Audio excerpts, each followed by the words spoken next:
What's up, everyone? This video is for anyone that wants to put a Predator 22 horsepower V-twin engine in replace of the Kohler 20 that comes in a Toro Dingo.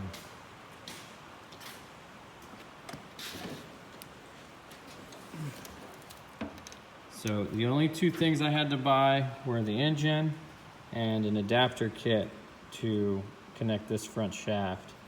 Other than that, I had to slide this pulley back on the shaft, and I have to raise the engine up with, I used rubber stoppers, but you can use pretty much whatever you have just to raise it up about an inch there. All the hard lines, everything